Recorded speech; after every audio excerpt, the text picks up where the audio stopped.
Christ qui est la parole, la vérité est devenue chair. Qu'est-ce que ça veut dire? Cette vérité pouvait être touchée.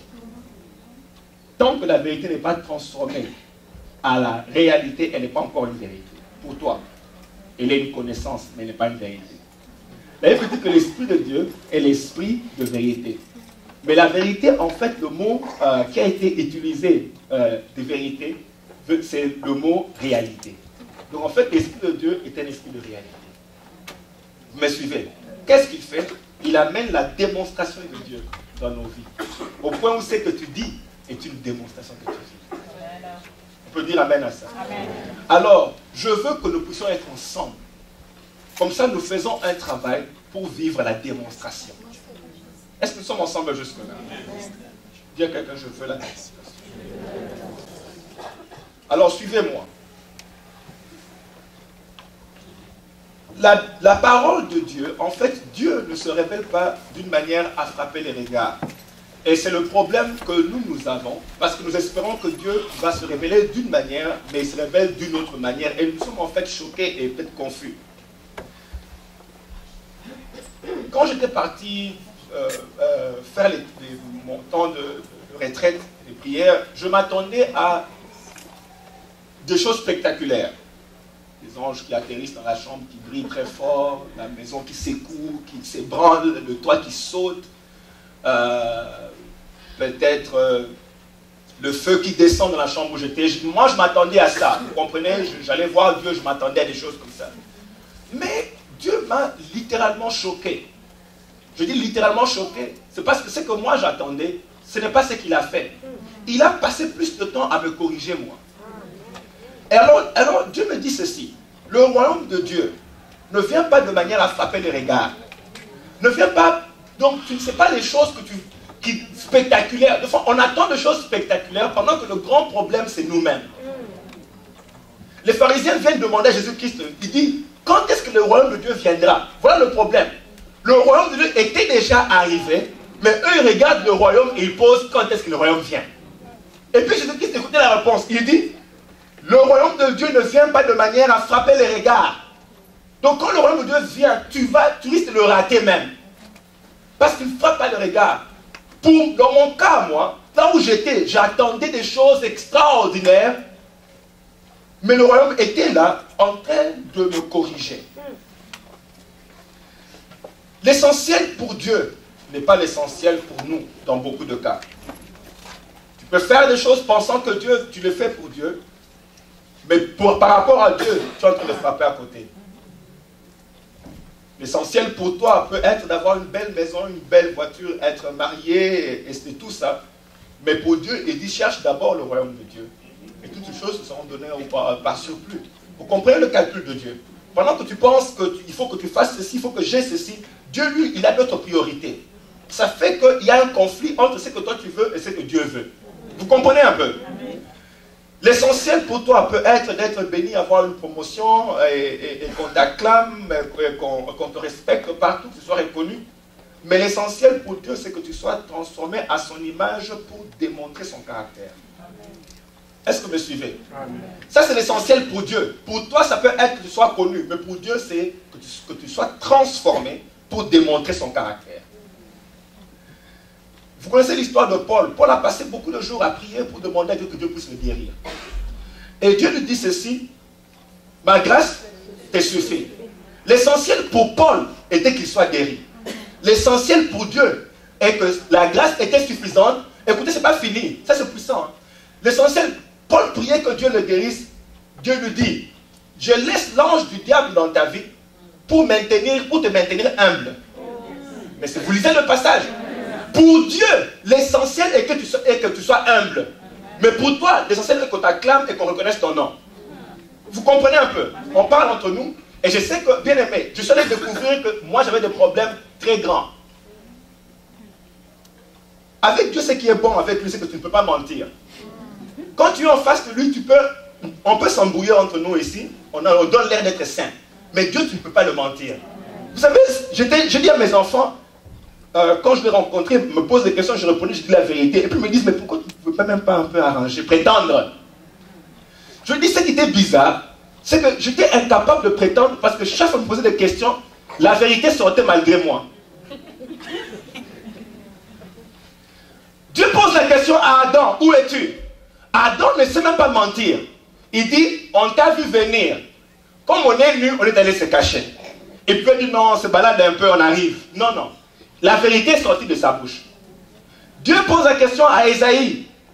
Ésaïe le regarde et dit, hey, moi un homme aux lèvres impures. Donc, sans compte, lui-même il déclare qu'il a des problèmes. On se ment seulement entre nous. C'est comme nous sommes, oui, là on pense qu'on est bien. Mais quand tu vas rencontrer de toute la vérité de toi sort de ta bouche.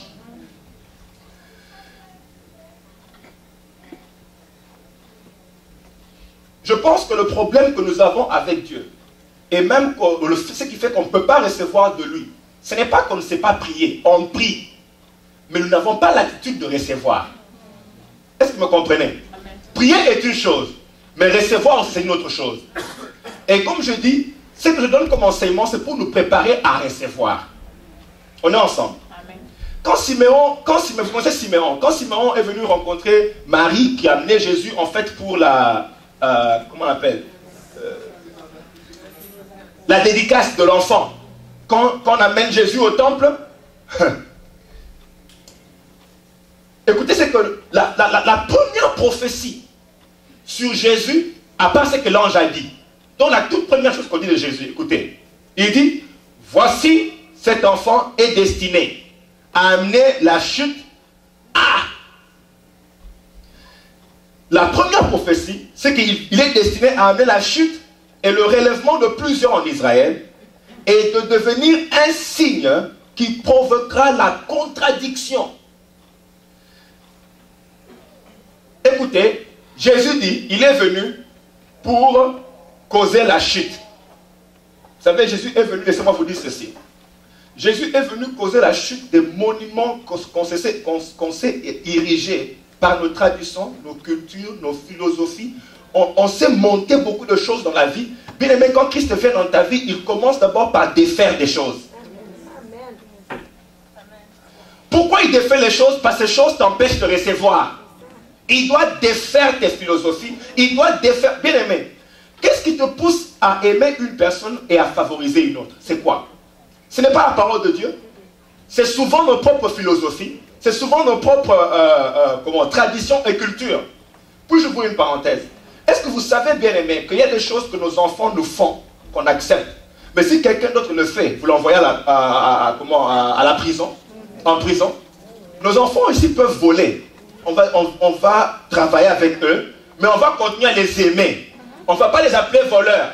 On va tout faire pour que ça aille bien. On priera même, c'est bien parlé, on priera même pour nos enfants. On fera tout pour chasser les démons. On fera tout ce qu'il faut pour que l'enfant soit corrigé.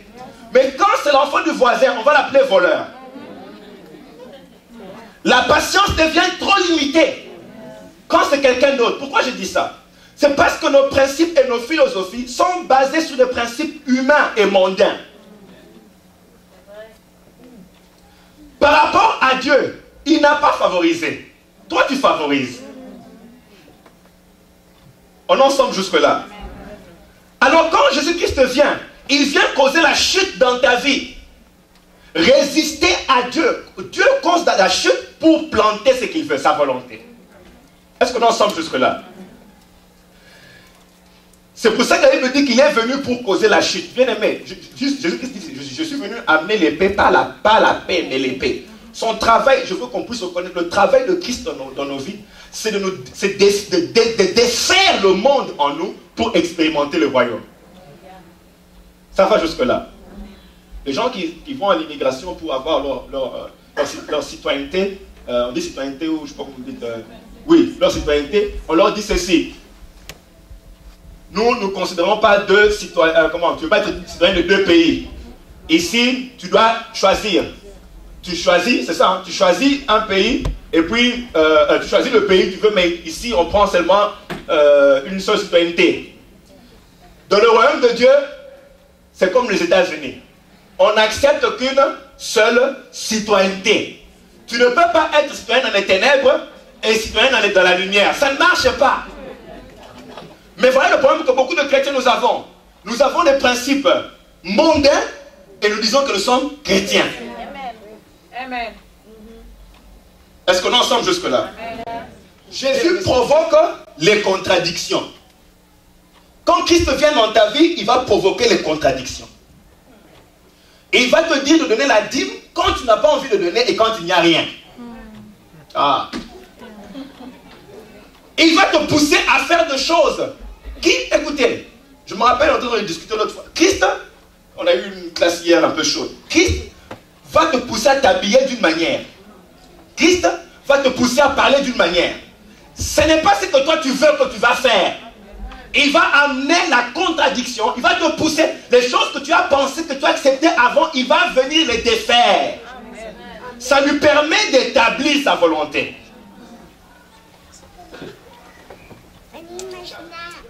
Luc chapitre 2, verset 34. C'est le verset de Simon qui parle un peu de comment Christ a provoqué la contradiction. Si on continue 34, la suite c'est 35. La suite dit ceci. Et à toi-même une épée te transpercera l'âme afin que tes pensées, afin que les pensées de beaucoup de cœur soient dévoilées. Luc 2, 34. Écoutez, on va aller vite. Je crois que vous avez entendu. Mais suivez-moi, ou bien si vous voulez, vous lisez sur l'écran. Il dit, le verset 35, il dit, et à toi, bien aimé, écoutez ça. Il dit, et à toi, une épée transpercera l'âme. Bien aimé, l'âme, c'est le domaine des émotions. L'âme, c'est là où tu caches beaucoup de choses que l'on ne voit pas. Tu peux bien colorer l'extérieur, colorer. Mais l'intérieur, où il y a l'âme là, c'est où il y a tous les intempéries, les choses bizarres. Christ dit aux pharisiens, vous avez bien coloré, vous êtes des tombeaux blanchis. C'est-à-dire que vous êtes tout blanc à l'extérieur. Mais à l'intérieur, il y a plein de corruption, des rapines, des choses bizarres. Alors, Dieu dit ceci, pour enlever les choses bizarres, il a une épée qui va transpercer l'âme. Et en transperçant l'âme, ce que l'épée va faire, l'épée va exposer les pensées. On est ensemble jusque-là. S'il vous plaît, est-ce qu'on peut lever la main droite? Nous allons pendant quelques 2 minutes juste prier, demander à Dieu la grâce d'être concentré, de ne pas être distrait pour recevoir sa parole. Est-ce qu'on peut faire ça pendant 2 minutes? On y va. Père, au nom de Jésus, merci pour ta parole. Merci pour ce moment. Nous voulons recevoir de ta part. Ne nous laisse pas, mon Dieu, sortir de ces lieux sans la sémence qui a franchi, parce que la vérité a franchi. Que personne dans ces lieux ne sorte sans recevoir de ta part. Mon roi, laisse que le son de ta voix soit tellement fort que l'intérieur en nous soit vibré pour être transformé à ta lumière. Merci pour le son de ta voix. Merci que tu nous as franchis. Au nom de Jésus, on dit Amen. Et elle me dit ceci. Et à toi-même une épée te transpercera. Je dis que l'âme, c'est le domaine des émotions, n'est-ce pas? Afin que beaucoup de pensées, quand l'épée te transperce, les pensées sont exposées. Ça va? Alors suivez-moi, laissez-moi vous parler un peu d'une expérience que j'ai eue quand j'étais à la retraite. Alors je suis en train de prier. C'est-à-dire que Dieu est réel. Bien aimé, Dieu est vraiment réel. Ok? J'ai eu beaucoup d'expériences spirituelles. Mais les choses les plus puissantes, ce n'était pas quand il m'a amené au ciel. Les choses les plus puissantes, c'était quand il me parlait de moi. Alors, l'épée ici, est-ce qu'on va dire l'épée, transpercer l'épée? Bien aimé, tu dois accepter que Dieu transperce ton cœur. Quand il a amené l'épée, bien aimé, quand il dit transpercer, n'est-ce pas que ça fait mal? Pendant que je suis en train de prier, je dis Seigneur, de voir ta gloire, ton feu, que les nations soient affranchies, que les présidents soient convertis. Je suis en train de demander tout ça. Pendant que je demande tout ça, lui il prend l'épée, il perce mon âme. Quand il perce mon âme, je commence à avoir mal. Pourquoi? Parce que, viens mon frère, si je prends ce micro et je frappe sur la tête de mon frère, ça lui fait mal, non? Et après, on s'arrange, on parle un peu, on a fini. Quand il va partir, est-ce que la douleur est partie? Non. Il a toujours mal, mais il est parti. Mais le problème est celui-ci. S'il ne laisse pas le Seigneur Jésus-Christ le guérir, la douleur va rester. Vous me suivez? Alors, si prochainement, quand je viens encore toucher ici, il va sentir la douleur. Merci beaucoup. Je vous explique. J'ai connu des moments où des gens m'ont fait très, très, très mal. Ça ne vous arrive pas. Mais à moi, ça m'est arrivé. Ou vraiment, comme vous dites en anglais, I was hurt. Ok? Et j'ai fait le bon chrétien. La spécialité de bon chrétien, c'est prétendre. Ça, c'est le bon chrétien. Prétendre que tout va bien. Des menteurs! Mais ça va. J'ai fait ce que le bon chrétien font. J'ai aimé le Seigneur. J'ai fait tout ça. Mais en fait, la douleur était là. Mais je l'ai mis de côté. Pour continuer à célébrer l'Éternel. Alors là-bas, Dieu a amené l'épée pour pointer là où ça fait mal. Et j'ai ressenti la douleur pour dire, mais je dis Seigneur, pourquoi tu me rappelles ces choses? Moi je croyais que j'en avais. Il dit non, non, non. C'est moi le médecin qui guérit. Toi si tu mets ça de côté, tu n'es pas guéri. Laisse que mon épée, et vous savez, quand l'épée entre, il expose les pensées. Quand il a mis l'épée, toutes mes pensées malsaines envers ces gens-là, c'est revenu. Il me dit, regarde tes pensées. Pourquoi, comment il a fait? Il m'a dit, je veux que tu prennes le temps de prier pour tous ces gens et de demander l'amour pour eux. Un amour abondant. Merci de dire Amen. Je n'ai pas dit Amen. Puis-je être réel? Je dis Seigneur, mais je ne dis pas Amen. J'ai encore des problèmes. Je ne sais même pas comment dire. Je veux prier pour dire quoi? Écoutez ce que Dieu dit. Prie pour leur promotion. Prie que je puisse les augmenter. Prie que je puisse les préserver. Prie que je puisse les affranchir. Prie que moi je dis, mais Seigneur, que je demande toutes ces choses-là pour eux. Cher Saint-Esprit, aide-moi. Je ne vois pas comment je vais commencer. Mes lèvres sont lourdes. Je sens un poids sur mes lèvres. Je suis incapable de parler de cette manière pour eux. Il me dit, voilà, j'ai exposé tes pensées mauvaises. Ne me dites pas, mais tu as fait 30 jours devant Dieu. Mais 30 jours, c'est parce que j'ai des problèmes. J'aurais même voulu faire plus que Dieu continue à me démonter parce que je me suis rendu compte que humain ici, on a des problèmes. Amen. Je dis, mais Seigneur, ils m'ont fait mal, mais tu te rappelles, j'ai expliqué. Et puis j'ai dit ceci, Seigneur, tu sais que j'ai raison. Qui sait de quoi je parle? Non, non, franchement, tu sais de quoi je parle. Merci, que Dieu vous bénisse. Je dis, Seigneur, tu connais très bien la situation. Tu connais, tu sais comment ça a commencé. Tu sais qu'ils ont tort. Et comment ils ont dit. D'ailleurs, ça, ils ont menti, ça, c'était pas vrai. Tout ça, j'ai expliqué à Dieu. J'avais l'impression que Dieu était en train de les défendre. Alors, il me dit, contradiction. Moi, j'amène la contradiction. Moi, je ne vis pas comme vous vivez. Mon royaume est au-dessus de vos royaumes. Votre royaume. Et mes pensées sont au-dessus. Vos voix ne sont pas mes voix. Quand tu penses que Dieu punit, envoie le feu. Dieu dit non. Toi prie pour que je puisse l'augmenter. C'est toi qui deviens l'intercesseur de tes ennemis. Faut m'embêter.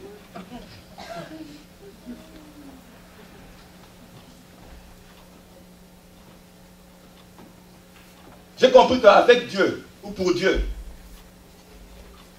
l'importance, ce n'est pas que tu sois pour nous. L'important, c'est de démontrer son caractère. Est-ce que vous comprenez? Tu peux jubiler comme tu veux. Mais ce qui plaît à Dieu, c'est que tu es en train de démontrer son caractère. Pas que tu viens à l'église, pas que tu lis beaucoup de versets. Mais l'essentiel pour Dieu, c'est que tu démontres son caractère. Que tu montres que tu lui appartiens. Qui sait que c'est difficile, ce que j'ai envie de dire? Alors, suivez-moi. Je me suis dit, j'ai deux choix. Ou à partir de maintenant, je rentre à la maison et je ne prie pas pour mes ennemis. Ou je reste ici, je continue à dealer avec Dieu. Tu disais au cas quelqu'un qui me disait, mais en tout cas, vraiment, bûche, on doit attendre ce que tu as vu là-bas. Je dis, mais, tout ce que j'ai vu, c'est ma misère. Oui, c'est ce que j'ai vu. Et c'est là que je me suis rendu compte que beaucoup d'entre nous, on prétend être chrétiens. On prétend. C'est juste, on prétend. Hein, on prétend être chrétien. En fait, on joue une pièce de théâtre, voilà. C'est une pièce de théâtre. Mais quant à la vérité ici, elle n'est pas démontrée. Tu connais la vérité, mais elle n'est pas démontrée. C'est-à-dire qu'on ne la voit pas. Mais tu la connais. Demande pas à quelqu'un, est-ce que tu es un acteur?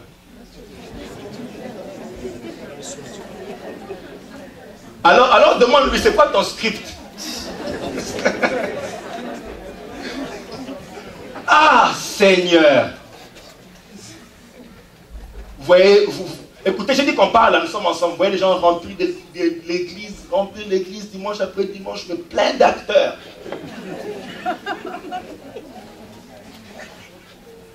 Ça va, frère?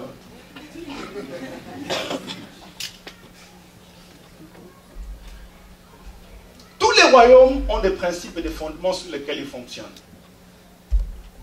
Ces principes-là sont instigés, instigés et sont renforcés par l'esprit de ce royaume-là. Et quand l'esprit de ce royaume établit ces lois deviennent ton comportement. Je vous donne un exemple. Les enfants, ici on voit en général, sont un peu impolis. J'ai vu une maman qui appelle son enfant pour saluer un acteur, mon frère à côté, un acteur bien connu. La maman rencontre l'acteur au mall, je crois que c'était au mall. Ah, la maman, waouh, l'acteur, elle appelle son fils, viens voir l'acteur. L'enfant dit quoi? Bite. L'enfant dit, bite me. Ça veut dire quoi? Oui, ça veut dire, hein? Va voir ailleurs si je suis, quoi. Voilà. Bite me. L'enfant de quel âge? Bon, teenager. C'est-à-dire que, écoutez, chez nous, il y avait d'autres lois. Et ils ont des lois qui disent, hein, tu peux divorcer avec tes parents, tout ça là. Ce qui fait que l'enfant, la loi organise, ou la loi contrôle le comportement.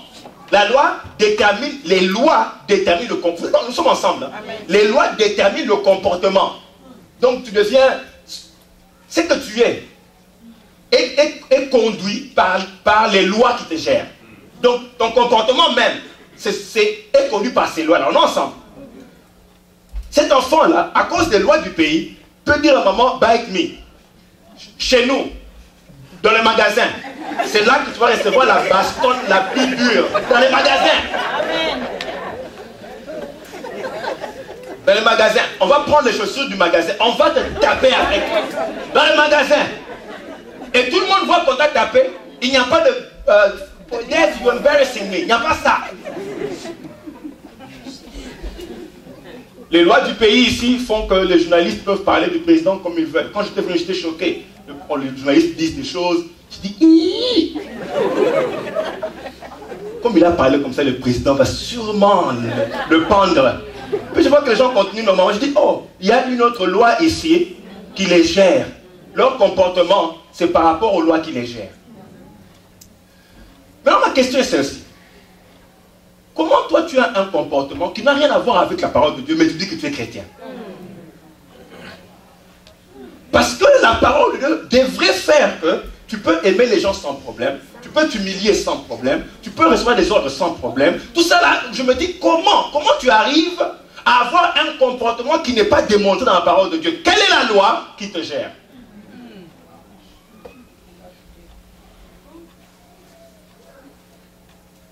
Je suis à l'église pendant plusieurs années. Et je sais qu'on est vraiment compliqué. Ma question c'est de savoir comment tu fais pour avoir la loi de Dieu et d'arriver à la bypass pour avoir une autre loi qui gère ton comportement.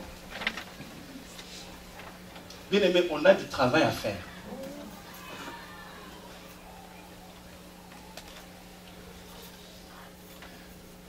Dans le royaume de Dieu, il n'y a qu'un seul principe. La parole de Dieu nous dit ceci, que la loi fondamentale, c'est tout dans Matthieu 22, 37, qui dit, Jésus-Christ dit, tu aimeras le Seigneur, ton Dieu, de tout ton cœur, de toute ton âme et de toute ta pensée. C'est le premier et le plus grand commandement. Il dit que c'est quoi? le premier et le plus grand commandement. C'est le premier. Et puis il dit, voici le second, qui lui est semblable. Tu aimeras ton prochain comme... Ok, viens encore mon frère. Attends. Quand on te dit que c'est le premier et le plus grand, ça veut dire qu'il y a d'autres commandements. Il y a une liste de commandements, mais tu dis c'est le premier. Comme c'est le premier et qu'il y a une autre liste de commandements, qu'est-ce que tu dois faire en premier? Le premier. Avant de me donner la dîme, qu'est-ce que tu dois faire en premier? C'est faire le premier. Avant de venir me servir, qu'est-ce que tu fais en premier? Le premier. Et le premier dit quoi? Tu aimeras l'Éternel de tout ton cœur, de toute ton âme, de toute ta pensée. Mais ce n'est pas fini. Parce qu'il dit aime le prochain comme toi-même. Et il dit les deux sont semblables. Bon, si il dit que ça c'est le premier, tant que tu n'as pas encore fait ça, il compte, pendant que tu te dis, hey, Seigneur, moi je te sers, jamais m'a dit moi aujourd'hui. Il dit oui, merci, mais tu n'as pas encore passé l'examen du premier. Amen. Vous comprenez bien, aimé? L'essentiel, quand il dit que c'est le plus grand ça veut dire quoi? La chose qui me fait le plus grand plaisir, la chose qui me touche mon cœur, la chose qui, moi, Dieu, tu auras beaucoup plus d'impact dans mon cœur si tu peux faire la première chose là d'abord. Amen. Dieu m'a dit ceci. On prie beaucoup et on cherche beaucoup de choses. C'est surtout parce que ces choses-là vont faire que tu sois vu. Peut-être pas vous, moi. Ok. Ça m'arrange beaucoup plus de prier et avoir l'onction. Je sais qu'avec l'onction de Dieu sur moi, je pourrais faire le mouchoir comme ça, les gens tombent à droite et puis je fais comme ça, les autres font à gauche. Mais ça arrange qui? Je me sens. Non, pas vous, non, je n'ai pas dit vous. Vous allez être gradué, vous vraiment, vous n'aimez pas être vu. Mais nous ici, quand Dieu a commencé, Dieu me dit, Seigneur, je veux ta gloire, il dit, tais-toi. Il y a des choses imprimées que tu n'as pas encore fait. Je vais vous dire une chose par rapport aux gens là. Je prie, Seigneur. D'abord, j'ai eu le problème de prier cette nuit-là, j'ai fait une nuit blanche.